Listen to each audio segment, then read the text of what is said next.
Hello friends, कैसे हो आप सब। वीडियो में आप सबका स्वागत है। तो हम लोगों ने लास्ट वीडियो में देखा था कि किस तरह से न्यूट्रिशन हमारी बॉडी को मिलता है, जो भोजन हम लोग खाते हैं उससे कैसे वो ऑपरेशन होता है, उसके बारे में हम लोगों ने बात किया था। इस वीडियो में हम लोग बात करेंगे कि पाचन में भाग लेने वाले कौन कौन से ऑर्गन होते हैं, इंटरनल ऑर्गन कौन कौन से तो डाइजेस्टिव सिस्टम में वर्क करते हैं। इसके बारे में आज हम लोग डिटेल से पढ़ेंगे। तो फर्स्ट हमारा आता है मानव आहार नाल। तो जो मानव आहार नाल होता है वो क्या होता है, वो मुंह से लेकर के डायरेक्ट हमारे एंडिंग जो पॉइंट होती है वहाँ तक ये फैली होती है। स्मॉल इंटेस्टाइन से बिग इंटेस्टाइन से होते हुए लास्ट में जो होता है वो वहाँ तक कि ये फैला होता है। ठीक है, ये कैसे होता है, पतली नलिका के रूप में होता है, कुंडलित नलिका के रूप में ये पाया जाता है। कुंडलित क्यों, स्टार्टिंग में तो ये, हालांकि देखिए पहले स्टार्टिंग में तो ऐसे लॉन्ग लॉन्ग दिखेगा, फिर जब स्टमक के पास आएगा फिर ऐसे राउंड हो जाएगा, उसके बाद फिर इंटेस्टाइन के पास आएगा तो ऐसे ऐसे ऐसे ऐसे ऐसे ऐसे ऐसे दिखेगा। तो इसलिए इसको कौन बोला है, कुंडलित नलिका के रूप में पाई जाती है। बोलता है नलिका क्यों, क्योंकि ये ट्यूब की जैसी होती है। और ये कितने मीटर लंबा होता है, बोलते हैं ये 6 से 9 मीटर तक के लंबा होता है। कितने मीटर, 6 से 9 मीटर तक लंबा होता है। अब इसके अंदर पहले तो हम मुंह से स्टार्ट करेंगे। ठीक है, यहाँ पे ये मुख से स्टार्ट होगा पहले, दांत, फिर दांत के कौन कौन से पार्ट होते हैं, शिखर दांत होता है, गर्दन होता है, जड़ होता है। तो शिखर क्या होता है, मसूड़े के ऊपर निकला हुआ भाग, मसूड़े के ऊपर जो निकला हुआ भाग रहता है उसको शिखर बोलते हैं। गर्दन यानी कि दांतों के बीच वाला पतला भाग गर्दन कहलाता है, और जड़ गर्दन के बाद मसूड़े के अंदर रहने वाला भाग जड़ कहलाता है।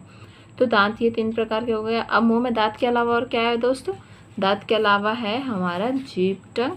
तो अब इसके बारे में भी देखते हैं, जीभ क्या काम करता है। एक तो सबसे पहले हम बोलने में हमारा सहायता करता है, टेस्ट पहचानने में भी सहायता करता है। देखते हैं यहाँ क्या है, भोजन को चबाने तथा उसमें लार को मिश्रित करने का कार्य करता है।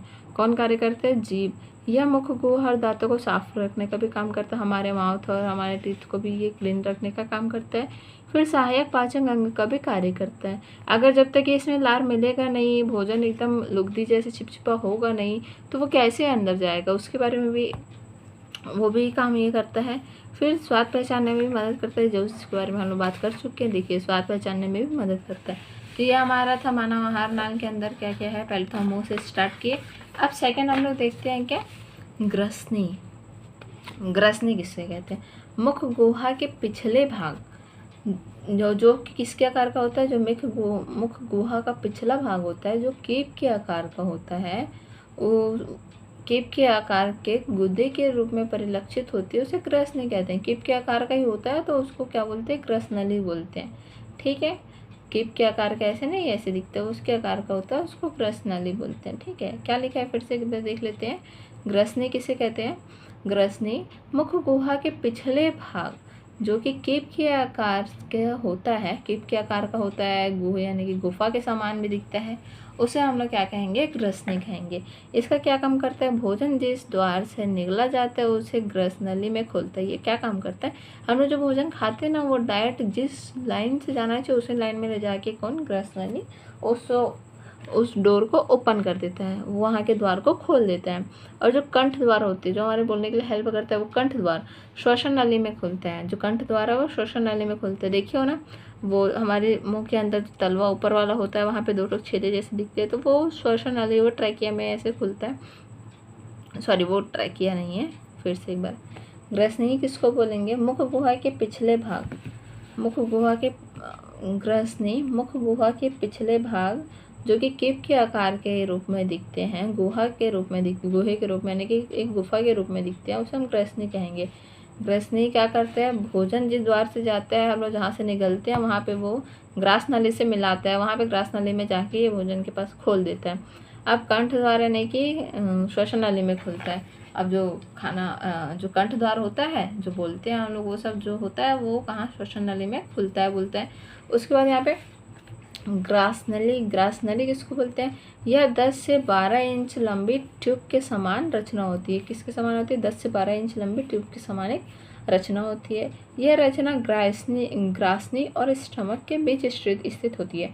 तो यह जो रचना होती है वो ग्रासनी और स्टमक के बीच स्थित होती है।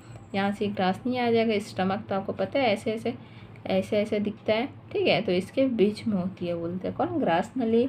उसके बाद यह ग्रीवा भाग तथा वक्ष भाग से होकर, ग्रीवा यानी कि हमारे अपर वाला पोर्शन हो गया, वक्ष यानी कि हमारा लोअर वाला पोर्शन हो गया। उसमें डायफ्राम को भेद कर पीछे की ओर आमाशय में खुलती है। ये कहाँ डायफ्राम को भेद कर पीछे की ओर आमाशय में खुलती है बोलते हैं। अब फिर अब देखते हैं हम यहाँ पे आमाशय किसको बोलते हैं। What is stomach?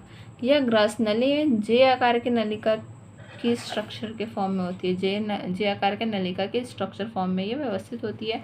सबसे लंबी थैलीनुमा होता है। ये सबसे लंबी थैलीनुमा रचना होती है। जिस पथ से होकर भोजन स्टमक में पहुंचता है उसे कार्डियक ओरिफिस कहते हैं। जिस पथ से होकर भोजन स्टमक में पहुंचता है ना, उसे हम क्या बोलेंगे दोस्तों? कार्डियक ओरिफिस कहते हैं।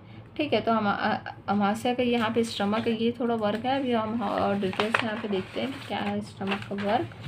चलिए देखिए, भोजन को पीसकर छोटे छोटे टुकड़ों को कहाँ गैस्ट्रिक जूस में मिलाने का काम करता है। जठर रस में ये क्या करता है? मिलाने का काम करता है। जहाँ पे क्या रहता है? HCl रहता है। एसिडिटी वाले इनो वाले ऐड में आप लोग तो देखे होगा कि कैसे वो वहाँ पे स्टमक कैसे बनाता है और उसमें कौन सा लिक्विड पदार्थ होता है। तो जो लिक्विड पदार्थ होता है ना, वही हमारा HCl कहलाता है। यह एसिडिक फॉर्म में होता है और बहुत ही हार्मफुल एसिड होता है। वो सिर्फ हमारे बॉडी में उसी जगह पे प्रेजेंट होता है। ठीक है, फिर आमाशय के अंदर प्रोटीन और वसा का पाचन भी होता है। अब स्टमक के अंदर हम जब भोजन करते हैं तो उसमें से जो भी न्यूट्रिएंट मटेरियल रहते हैं, जैसे कि प्रोटीन हो गया, फैट हो गया, सबका पाचन करने में, उसको हमारे बॉडी तक प्रोवाइड करने में हेल्प करता है। वहाँ से एब्जॉर्ब करने का काम करता है। आमाशय के अंदर कौन सा प्रोटीन उत्पादन होता है बोलते हैं? ग्लाइकोप्रोटीन का उत्पादन होता है। किस प्रोटीन का उत्पादन होता है? आमाशय के अंदर ग्लाइकोप्रोटीन का उत्पादन होता है आमाशय के अंदर। फिर आमाशय द्वारा पेप्सिनोजेन, प्रोरेनिन एवं जठर एलाइमेस एंजाइम तथा हार्मोन्स का भी स्रावन होता है। ये कुछ यहाँ पे एंजाइम्स के नाम है, वो जो कि कहाँ, और तथा कुछ हार्मोन्स के भी नाम है जो कहाँ स्रावन होते हैं बोलते हैं? आमाशय द्वारा ही इसको रिलीज किया जाता है, स्रावन किया जाता है। फिर आमाशय की दीवार एल्कोहल, एस्पिरिन तथा कुछ घुलनशील दवाइयों का अवशोषण करने के लिए भी हेल्पफुल होती है। यह हमारा आमाशय का कार्य हो गया दोस्तों। अब हम आते हैं स्मॉल इंटेस्टाइन। ये 6 मीटर लंबा सकरा भाग होता है।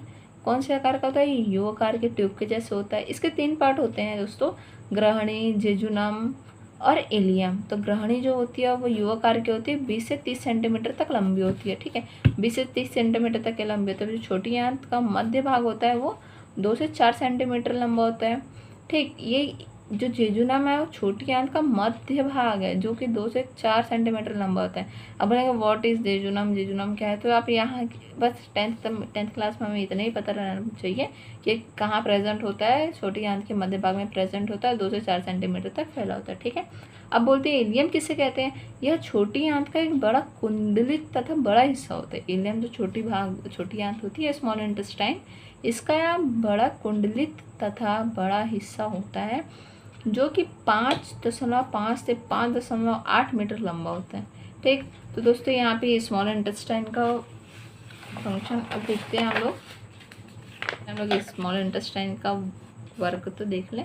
भोजन को पचाने का कार्य करती है। पचे हुए भोजन का अवशोषण करने का काम करती है। स्वयं द्वारा स्रावित हार्मोन्स की सहायता से, जो खुद स्रावित करेगा उस हार्मोन्स की सहायता से पित्त, अग्नाशयी एवं आंतरस का स्रावन भी करती है। पित्त, अग्नाशयी एवं आंतरस का भी श्रावण पर नियंत्रण करती है। कौन? स्मॉल इंटेस्टाइन नियंत्रण भी करती है, भोजन को पचाने का भी कार्य करती है, अब्जॉर्प्शन का भी कार्य करती है, बहुत हेल्पफुल होती है ये। अब हम लोग आते हैं बड़ी आंत। बड़ी आंत किसे कहते हैं भाई?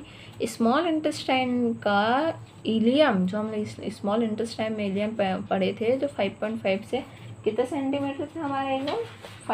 कितना सेंटीमीटर है हमारा इलियम? 5.5 से 5.8 मीटर लंबा होता है। सेंटीमीटर नहीं, मीटर में लंबा होता है ये।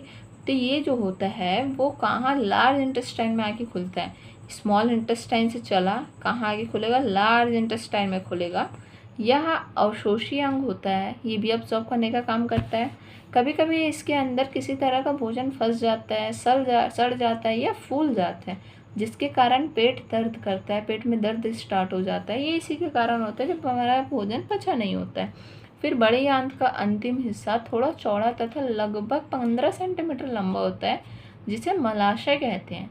जो बड़ी आंत का अंतिम हिस्सा होता है वो थोड़ा लंबा होता है और चौड़ा भी होता है। जो 15 सेंटीमीटर का होता है और मलाशय कहलाता है। ठीक है।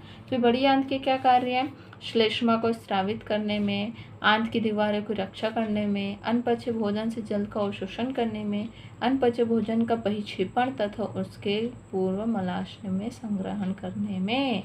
जो पचा भोजन नहीं होता है उसको उस जगह पे स्टोर करने का भी काम करता है। कौन? बड़ी आंत। ठीक है दोस्तों, अब हम लोग देखेंगे ये तो अब हम लोग इसमें बात कर ली कि कौन कौन से हैं, क्या काम है इसका। अब यहाँ पे हम लोग बात करेंगे लीवर का। स्मॉल इंटेस्टाइन तक हमारी बातें हो गई, अब लीवर का बात करते हैं। लीवर क्या है भैया? मानव शरीर की सबसे बड़ी ग्रंथि है। मानव शरीर की क्या है? सबसे बड़ी ग्रंथि है। और ये कितना है? 1.5 किलो भार वाला होता है। ये बड़ी ग्रंथि इसलिए कहलाता है क्योंकि इसका वेट ज़्यादा होता है। कितना वेट होता है? 1.5 kg इसका वेट होता है। इसके चारों ओर पेरिटोनियम नामक पेरिटोनियम का आवरण पाया जाता है। इसके चारों ओर किसका? पेरिटोनियम का आवरण पाया जाता है। यकृत के आंतरिक भाग से पित्ताशय स्थित रहता है। यकृत के आंतरिक भाग में क्या स्थित रहता है? बोलते हैं पित्ताशय। भी हम लोग आगे देखेंगे कि पित्ताशय किसे कहते हैं। अभी देखते हैं यहाँ पे यकृत के क्या कार्य हैं। तो यह पित्त स्रावित करता है, विटामिन ए का संश्लेषण करता है, विटामिन का संचय करता है, लवणों का भी संचय करता है। कौन? यकृत। यकृत का ये सब काम है।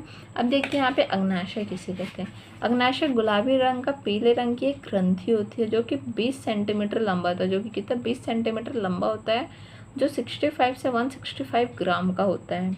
प्रतिदिन ये कितना? 1200 मिली पाचक रस स्रावित करता है। जो कितना? 1200 मिली पाचक रस स्रावित करता है। कौन? अग्नाशय। ठीक। अब हम लोग देखेंगे पित्त। अभी हमने जो बात किया था, देखेंगे पित्त क्या है। यह जठर रस की क्रियाशीलता को समाप्त करता है। जो हमारा एसिड कहाँ स्टमक में जठर रस होता है उसकी क्रियाशीलता को समाप्त करने का काम करता है। यह आंत में भोज्य पदार्थों के माध्यम को अम्लीय से क्षारीय बनाता है। हमारा जो एसिडिक वाला नेचर होता है उसको ये कितने बेस में कन्वर्ट करने का भी काम करता है। ठीक। लीवर के हानिकारक पदार्थों को नष्ट करने का भी काम करते हैं। कुछ ये हानिकारक है और कुछ ये बेनिफिशियल भी है। ठीक है। अब यहाँ पे देखते हैं लार के क्या कार्य है। तो लार के कार्य है म्यूकोसा लेयर को नम बनाए रखना, मुख तथा दांत को साफ रखना। लार के द्वारा भोजन जो हमारा होता है लसलसा बनाने का काम करता है, भोजन को निगलने में आसानी करता है, उच्चारण में भी हमारी मदद करता है। एमाइलेज और टाइलिन एंजाइम के स्रावण में भी लार हमारी हेल्प करता है। अब हम लोग स्टमक में बात किए थे किसका? HCl का। तो HCl क्या है? भोजन को अम्लीय माध्यम में बदलना, बैक्टीरिया एंड हार्मफुल ऑर्गेनिज्म को मारना, पेप्सिन तथा रेनिन का स्रावण करना, भोजन को सड़ाने से बचाना, पचे भोजन का pH 12.2 से 1.8 बनाए रखना, पचे भोजन का pH 1.2 से 1.8 बनाए रखना है ना हमारा, क्योंकि जो भोजन का pH कितना होता है? 1.2 से 1.8 होता है। न्यूक्लिक प्रोटीन को न्यूक्लिक अम्ल एवं प्रोटीन में विघटित करता है। न्यूक्लियो प्रोटीन को न्यूक्लिक एसिड एवं प्रोटीन में विघटित करता है। कौन? HCl। अब हम लोग देखेंगे क्या कि ये तो हो गए ऑर्गन्स। अब यहाँ पे देखेंगे कौन कौन से हार्मोन्स भी यहाँ पे पार्टिसिपेट करते हैं। तो हार्मोन्स देखते हैं हम कौन कौन से। हमारा भोजन पचने लगता है, डाइजेस्ट होने लगता है, तब जो हार्मोन्स यहाँ पे पार्टिसिपेट करते हैं उन सब के ये नाम है गैस्ट्रीन, सैक्रेनिन, कोलेस्टोकाइनिन, इंटेरोगेस्टेरोन, पेनक्रियोजाइमिन और एंटेरोकाइनिन। तो ये वीडियो तो गाइस आज का वीडियो यहीं पे समाप्त होता है। तो आज हम लोगों ने इतने सारे टॉपिक्स के बारे में डिस्कस कर लिया है। कुछ भी डाउट होगा गाइस तो आप लोग कमेंट बॉक्स में कमेंट करके पूछ सकते हैं। और अगर वीडियो अच्छा लगा होगा गाइस तो सब्सक्राइब ज़रूर कर दीजिएगा, और एक लाइक तो बनता है यार। तो आप इतना समझ गए तो लाइक तो कर ही सकते हो, सब्सक्राइब भी कर सकते हो आप लोग। तो गाइस थैंक यू, मिलते हैं नेक्स्ट वीडियो में, बाय।